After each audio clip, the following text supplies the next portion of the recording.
Hi there. Welcome to the SoberCircle channel. Enjoy this speaker tape. My name is Clancy. I'm an alcoholic. Not too much applause. I've only got an hour. You can turn your tape on now, Dick.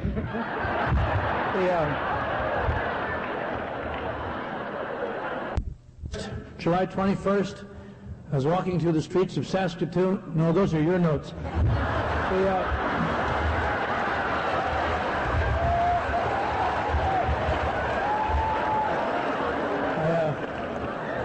I'm sorry, I don't know why I talk. I would like to say really seriously that the two talks we've just heard, I think, are the two best talks I've heard in this convention.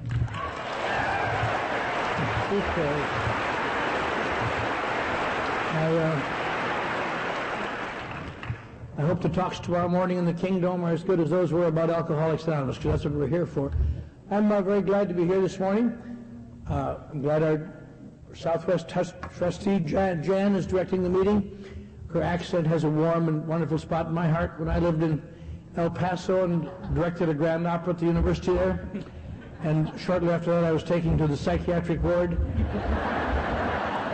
and someone with that same accent says, "Boy, we're going to hip you." And I was naive enough to think that that meant some constructive growth process, and turned out to be a lot of electric shock treatments. And they put me away in Big Spring State Mental Hospital, where I spent a lot of time, and I would like to get even with the people who put me there, but when you've had a lot of shock treatments, you forget who they were. The one thing I'll say about that experience, so I was not put in the nut house for drinking. I was put in there for psychiatric reasons, and they had me in there as a suicide. And my diagnosis was split personality, bad schizophrenia. And I've often said that I'd like to go back to El Paso sometime at the El Paso County Hospital and find that old psychiatrist who must be pretty old and feeble now. I should be able to move him around pretty good. And say, "You old quack. You call me a split personality, a dual personality, you ought to lose your license." God, if I could have got my personalities down to 2, I'd have made it. My problem has always been this committee that forms in my head at the sign of any frustration whatsoever. "Let's get out of here." "Don't think we can." "Yes, I think we can." Don't win. I hear people in AA today say, "Maybe I need group therapy. Maybe this isn't enough." Well, I've never needed group therapy. I just go for a ride alone in my car.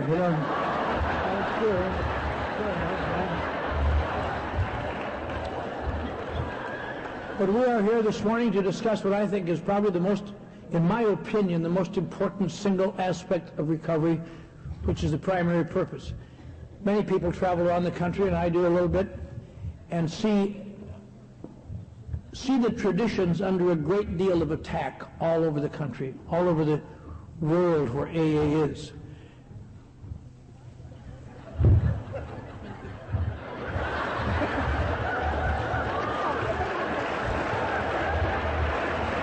Well, now I've lost my place and have to start over again. My name is Clancy. But this is a serious proposition because, in my opinion, the language that we speak here is what makes Alcoholics Anonymous, that differentiates it. We sometimes forget what a fragile gift this was. As mentioned last night at the Kingdom, that there were 10 calls made. The 10th call was the one that got through. And I've stood in the Mayflower Hotel in Akron years ago and tried to visualize what it must have been like. He wasn't just lonely and frustrated. The deal he came up to Akron on, he had just blown. He didn't have enough money to get train fare back to New York. He was wiped out, and he stood in the lobby of this Mayflower Hotel, and over there's a door that says cocktails and a little red neon sign, cheap little neon sign, and he started to walk in there, as he said later, and over here on the wall are some telephones, but he promised his friends in New York he'd go over and make a call, so he called and got hung up on and rejected several times and treated like a piece of junk. And I'll tell you, most people like me, and I presume like many of you, would have said, "I did the best I could. I did the best I could. I will just have a couple drinks while I decide what to do next. And it's funny, but it isn't funny. That's a fragile, thin line, boy. We wouldn't be here at all with a fragile, thin line of Roland accidentally bumping into Ebby in Vermont in the only 2-week period that he ever was there that, well, Ebby wasn't there. Or the fragile experience of Ebby having to testify to the Oxford movement and happening to remember that he had his old friend Bill Wilson in that city. A series of fragile, very fragile threads. And so he finally, on that 10th call or whatever it was, got a hold of this somebody who was going to put him in touch with this drunken doctor who he could see the next day. And here it was, a Saturday afternoon, and he was hot, about $10 in his pocket, desperate, afraid, lonely, nobody cares. And I'll tell you, I don't know what I'd have done, but I suspect I would have run. I would have run, and I suspect this would have just been a fantasy in somebody's mind, this meeting today or this convention or anything that deals with our recovery. But somehow they got this fragile thing together. And he went out and talked to this drunken doctor, as we know. And the man that drove the drunken doctor there was on the stage last night. Young Bob. Now he's old, but he was young Bob then. But I've talked to him about that. He's the only surviving member of that whole group that watched them meet. And later when Bill moved into their house, which was kind of a lucky break for Bill, he didn't have train fare to go anywhere else. But I said to Bob, I said, that must have been what a great moment for you. You were present at the beginning of one of the greatest spiritual movements of all time, certainly in the century, and you were there. It must have been exhilarating. And he said, no, it wasn't. He said, I thought it was kind of crappy. He was 16 years old. He said, my dad was sober, but he was sober a lot anyway. He was a periodic. And this guy from New York was a nice guy, a little intense for my tastes. And he said, you can never bring anybody home after school. There's always somebody on the sofa smelling like formaldehyde while they hovered over him, or somebody crawling down the rain spout to get away from these fanatics. But of course, God moved slowly but surely to punish heresy. Young Bob never drank. He grew up and married an alcoholic and is now an Al-Anon.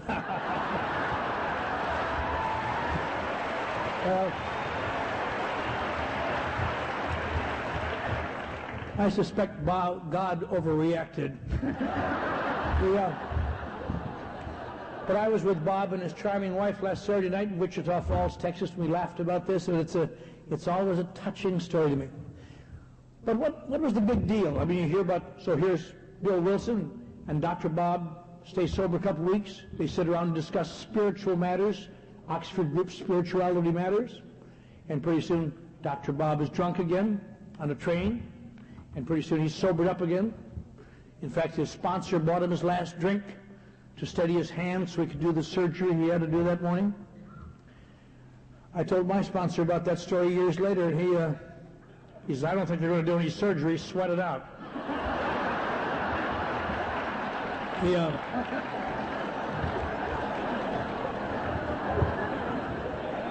But then Dr. Bob stayed sober, and a lot of people think, well, I guess he stayed sober because he got that Oxford group message. Bill told Dr. Bob about the Oxford group, and then he stayed sober. But there's one thing that, if you're kind of new, you might not realize.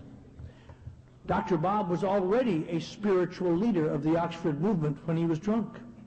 He wasn't hearing anything new. He heard nothing new at all. Just that somebody else was sober. As he wrote later and said later, what impressed him about Bill Wilson was that Bill Wilson, sounded as though he knew how Dr. Bob, felt. He felt a communication. For the first time, someone had the feelings about drinking that he had, and he was staggered by it. And they realized sitting around discussing spiritual matters didn't keep anybody sober. It hadn't kept Bill sober in New York. He'd been picking guys off bar stools, none of whom stayed sober, but Bill did. And so they went up and got this Bill D in the hospital. This guy from Kentucky, lawyer from Kentucky, I heard him talk many, many years ago. And he said something to the effect of, well, them two fellers came in my bed. I thought they were going to talk to me about my drinking. Everybody else had. And they never talked to me about my drinking once. They talked to me about their drinking and how they felt. And I just couldn't believe it. They sounded just like me. And he said, I decided to stick with them fellers. He's been with them ever since. Till he died. And on and on. Not everybody who got the message. Most of those people got drunk in those early days, like they do now. Most people get drunk today. Except most of them died drunk. I've heard it said that, I guess it's correct, that those first so-called 100, really 79, who were sober a year when the book was written, most of them died drunk. Not because AA doesn't work, but because of the nature of the illness.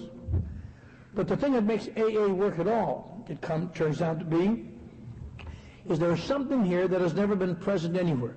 The data that is available here has been available for centuries, for, all sorts of places.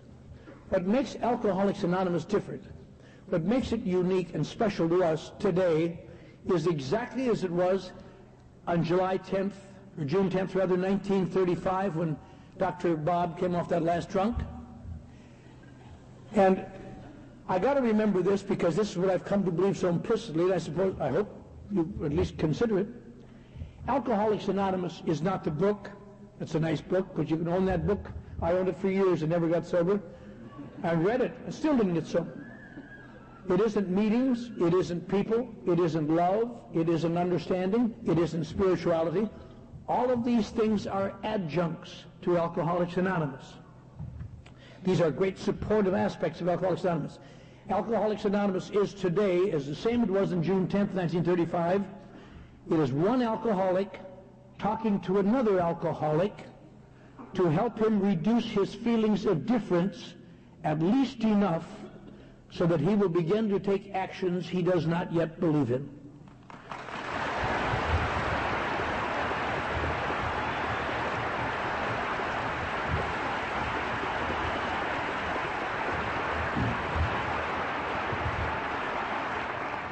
And that really is what's lost when we attempt to carry the message of Alcoholics Anonymous to people who are not alcoholics. There's nothing wrong with that. I mean, but to me, one of the great problems of all alcoholics, if you are like me, it's one of your great problems, and it has been all your life, a deep-seated feeling of, yes, but my case really is different.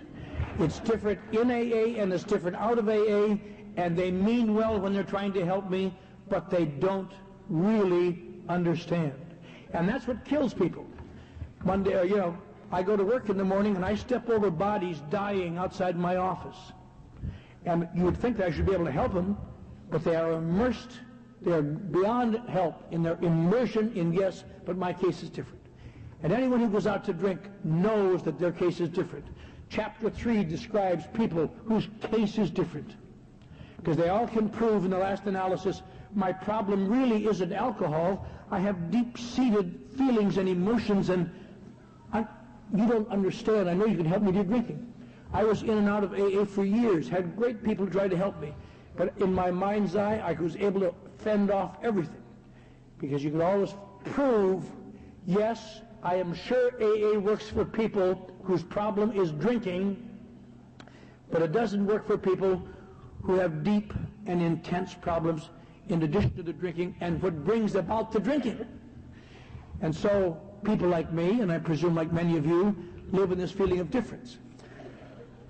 The purpose of, the great goal of Alcoholics Anonymous, it seems to me, that the thing that must be hurdled is somehow enable the patient to begin to understand, maybe I'm not as totally different as I feel. Maybe it isn't as, maybe there is someone who understands.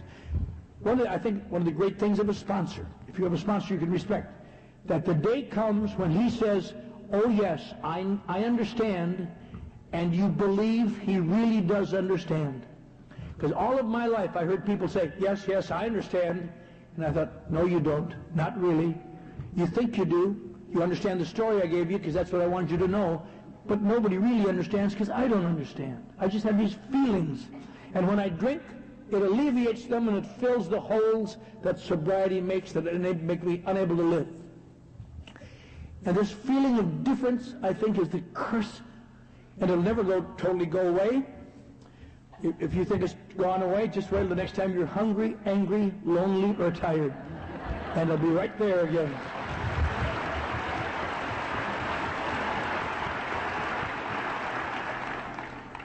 And we all have days where things aren't working out, and the signal comes again.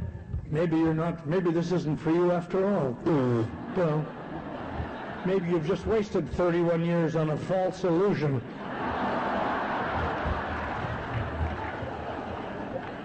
But that is not, of course, the case. I think the best analogy I know about that is this: one alcoholic talking to another. Why? Today, many treatment facilities, I guess, as Al said, they're trying to do the best they can for their patient, or they're trying to do the best to at least get some kind of a recovery ratio, so they send people to Alcoholics Anonymous. In our area, and I'm sure in your area, because I hear it all over the world, they take people who are not alcoholics at all and say, just go tell them you're an alcoholic, then they can't throw you out. Whatever your problem is, overeating, narcotics, whatever it is, just tell them you're an alcoholic. And it sounds good. They come to me and say, I'm an alcoholic, can't throw me out. But they never get it, and they live in pain, and they live in feeling different, and they exude something. It's an amazing thing how that difference is. Al alluded to it this morning. But the non-alcoholic trustee last night, wonderful man, chairman of our board of trustees, just a fine man, a hard-working man. But when he said he was a non-alcoholic trustee, it's as though there was somebody turned down the sound in the hall. Nothing to do with him. And he is a wonderful man. But and then he finally got done with his remarks. Excellent. Nothing you could take exception to at all. Fine remarks. Flinched a little bit when he said we.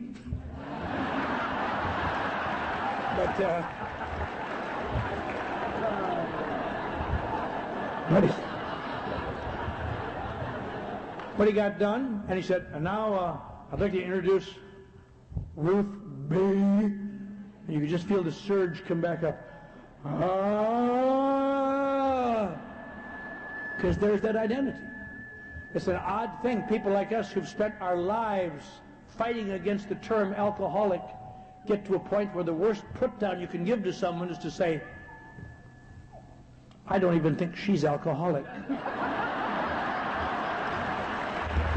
Yeah.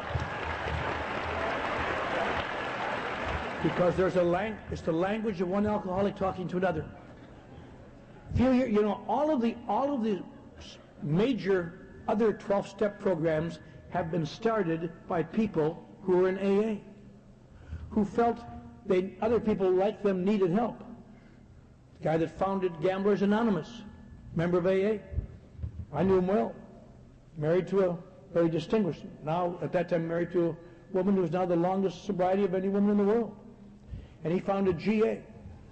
And it was just for people who needed identification. OA was founded within a couple blocks of the 6300 Club of Los Angeles. NA was founded by members of AA in North Hollywood Clubhouse. All of these were founded by people who realized they could not identify with drinking. In fact, I began to get my first understanding of that when I was about 1960. OA didn't have many recoveries at that time. I don't think they had any by the looks of them. I'm not judging, I'm trying to tell you.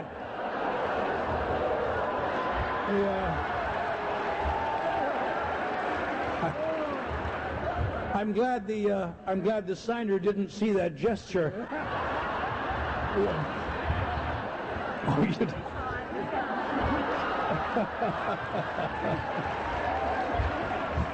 But anyway, they asked AA members to come over and talk at the first meetings of OA. I was over and talked to them. And I was skinny then and didn't have any friends to eat. I went over and talked to these about a couple of years sober, and I talked to maybe their third or fourth meeting, and then for several. But they're kind of plump ladies sitting around a room, and they asked me to talk about obsessions, because they seem to feel I was an authority on that. Not the recovery from obsessions, just obsessions. And I talked at this OA meeting, and I sat down, and I thought, I think that really helped. And then they talked, and I was appalled. I never heard of anything like that. I mean, this woman said, and then I ate this whole chicken, and I ate a cake, and I thought to myself, you sick puke. Yeah.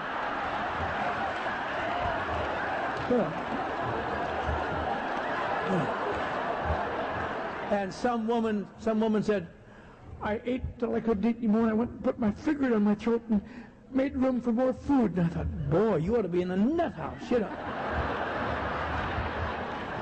I can understand doing that drinking, but eating? Yeah. Wow. Why don't you just eat like a man?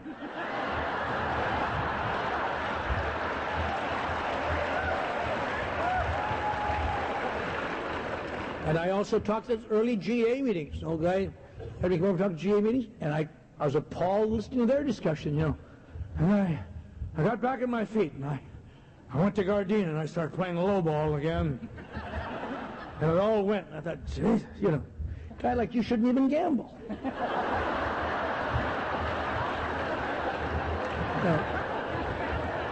But I'm going to tell you something.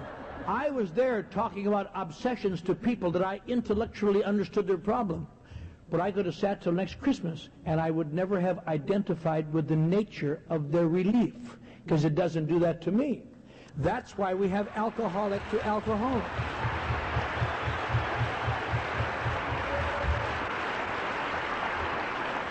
I've talked at narcotics, early meetings of Narcotics Anonymous. I've talked in the 1970s, the beginning of CA, Cocaine Anonymous, and it's the same thing. I understand them, and I want good for them, but I also know I don't identify with them, because the same way that I expect non-alcoholics to, don't you understand why I'm doing this? They don't understand, because there's that old thing we've said before. The difference between non-alcoholics and me has a number of things, but it boils down to one thing. When they drink alcohol, it goes and they say, no more for me, I'm starting to feel it. And when I drink alcohol, it doesn't go, it goes.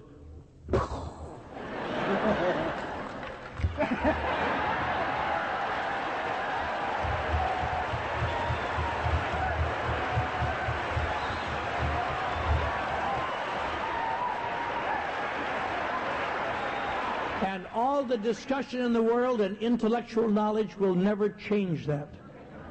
That is why you cannot have mixed meetings. That's why, really, Alcoholics Anonymous meetings require, in my opinion only, alcoholics to talk at Alcoholics Anonymous meetings.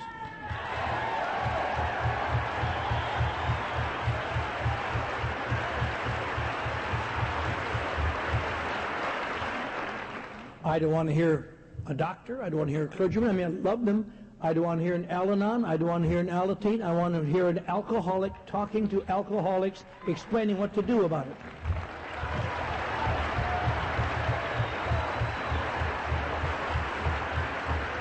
Because that is our primary purpose, to carry the message to the people who still suffer. You know, it's an interesting thing. If you ever read that old thing in that first version of Big Book, I know some of you have seen that. I think in the 12th step, if I recall, that's the way Bill originally wrote it, because he was a great, you know, he wanted to help all mankind. And 12th step, having had a spiritual experience as the result of these steps, we try to carry this message to other people, he said, I guess to the world. And somebody, when they talked it over, and Dr. Bob and the people around at that time, they changed that to alcoholics. Somehow they had intuitive feeling. In the 1940s, before the traditions, or the middle 1940s, before there were any traditions, someone sent an article about the Washingtonians to Bill Wilson. He had never heard of it, apparently. And he read about a movement in 1840 that had worked successfully with alcoholics unlike anything in the world's history. And they had come to grow, and they, similar in many ways to AA, people went to each other's groups and talked to each other's towns. They assumed there were maybe 100,000 sober alcoholics by 1845, much faster rate of recovery than AA ever had. And they got immersed in other things, politics, temperance, anti-slavery stuff, and helping people with other problems. And by 1848, to all intents and purposes, the group had been expired. There were few people left. But why was that? Abraham Lincoln addressed the Washingtonians in 1846 about slavery movement. And that's really was the germ of the 12 traditions. He began writing the 12 traditions after much of the experience the Washingtonians had became part of our traditions, because he had seen it in AA. I guess he hadn't quite crystallized it, about getting involved in other matters, about doing other things, about being caught up in less, one of the things that killed the Washingtonians is because they vied for who would get the most publicity for the speakers and so on. And that's why one of the reasons we got our anonymity as a spiritual concept. We wouldn't vie for that sort of thing. And certainly was the great one. One of the great ones is our primary purpose is to carry the message of Alcoholics Anonymous to alcoholics who still suffer, drunk or sober, I suppose. Doesn't mean necessarily drunken alcoholics. It means those of us who are suffering, and each of us suffer from time to time and need the same message we already know. But it's the language of Alcoholics Anonymous. That is the primary purpose of why we are here and why we do these things. We say, well, we come to learn about sobriety. I'm going to tell you something. I have not heard anything new that I can think of in an AA meeting in a quarter of a century. I really haven't. I haven't heard anything new. If I'm there to hear new facts every time and new information, I'm out of luck. What I'm here is to hear the language of the heart, as they described it in an international convention a few times back. The language of one alcoholic talking to another alcoholic to remind me I'm not so different, that I'm not as big as I think I am, that my problems are not so gross, and to center me back into a feeling of, yes, I am who I am, and it's all right to be me. Now, in order to bring this about, we must have Alcoholics Anonymous, I suppose, as Al has said, and Jan has said, and I'm sure most of us believe. I'm sure anyone who would go to a meeting like this is a right-wing fascist pig anyway. We're not converting anybody. They're all at the real meetings. But I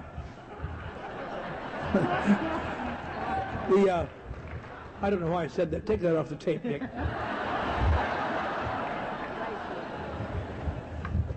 The only advantage of sponsoring the taper here is that you can edit your remarks later.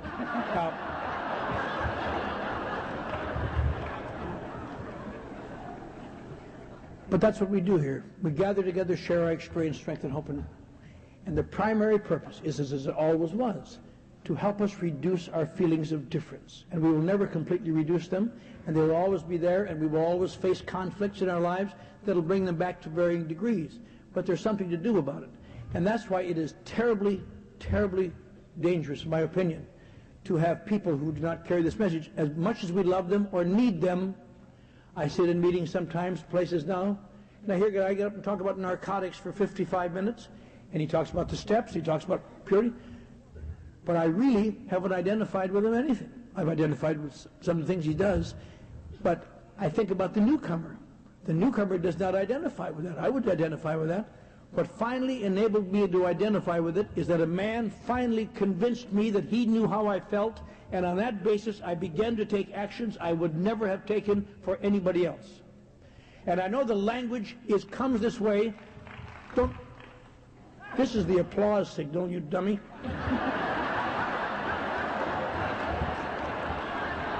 I don't know why I do that. God damn it.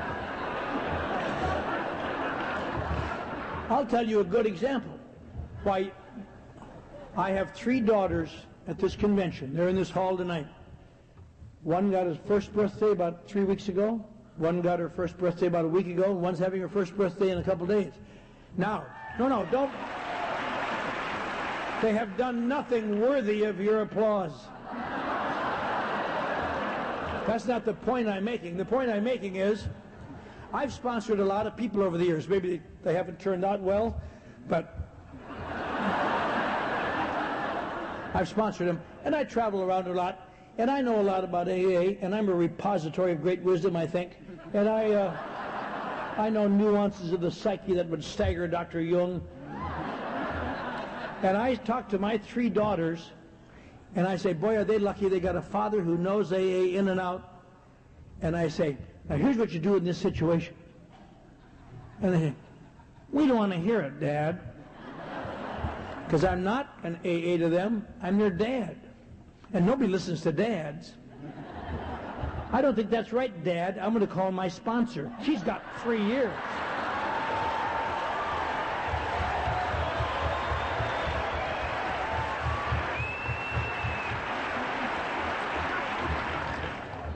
My oldest daughter and I are sharing a room at this convention. She's an attorney or a DA or something in Albuquerque. Now, this morning, I'm getting up and I'm feeling good and positive. I'm saying to her, now here's what we're going to do. We'll get a hold of the other kids and we'll go over and have a...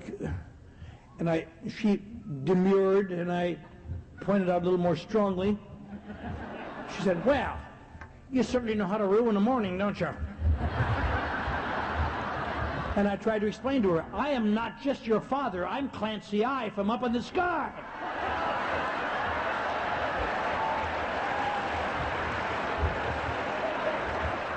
But it's a perfect example. My intellectual knowledge doesn't help. She has to identify with a sponsor who has saved her bacon. And all of those girls do, and that's exactly the way it should be. That's why fathers can never help children, and children can never help parents, because there's all sorts of emotions involved. It boils down to something else. And that also, of course, is the same reason why in our traditions it specifically states. Now, we have special groups in the international lawyers in AA, the international doctors in AA, airline birds of a feather, they all have meetings here, actors, so on. And it sounds like that should really be a great thing because they can get together with peers and they can really do it. But every one of those organizations say, we only are going to help you identify. You've got to get into Alcoholics Anonymous. You've got to get beyond this. Do you know why that is? Because if they stay there, they will reinforce their feelings of being different. It's different to be a pilot. And I'm not saying that as an attack, but that's what they say within their own organization. The successful members say that. Dr. Hal M., who's a guru in the Washington area, he forces them out of there quickly and gets them out. And that's why we must take the actions that help us reduce the feelings of being different, and we must get the information from people who we believe understand how we feel. It's not an attack on anybody, but that's why they formed other organizations so that they can identify and take actions they would not ordinarily take based on intellectual understanding or appreciation. The bottom line for each and every one here that we have to remember when we get out of here, when we go forth back into the world tomorrow afternoon, we're not going out there to be the harbingers of saving the world. Sometimes people say, in a few years, AA will take over the world. Everybody will live by these principles. You can't even get a guy dying from alcoholism to live by these principles. We better not worry about whether the city council in Chicago is going to do it. We better see if I can do it. But we're not. We can do better. We can live more comfortably. We can live with more understanding. We can live with more appreciation. We can try to assume that the prayers are better to be to understand than to be understood, and to love and be loved, and so on. But the primary purpose of Alcoholics Anonymous, in my opinion, as I said before, and I'm going to say it as I close early, I might point out. She has her finger over the red button. I ignite in 4 minutes. The primary purpose for we to go forth is the same as it was when Bill Wilson sat and talked to Dr. Bob, coming off a drunk in Akron, Ohio, and then when the dog Bill D, and on up until the time your sponsor talked to you and you talked to a newcomer. And it's this: my primary purpose is not to be wonderful, loving, spiritual, kind. My primary purpose is to be part of the chain of one alcoholic talking to another alcoholic, to help him reduce his feelings of difference at least enough so that he will begin to take actions that will help him stay alive for the rest of his life. I am most pleased to be part of that chain. I'm pleased you're part of that chain. I'm pleased to be part of this international convention. First convention I went to, the speaker I heard was Bill Wilson and Ebby. And that turned me around, and today I feel the same feeling. I feel love and enthusiasm. Thanks for listening. Please support the channel by liking and subscribing.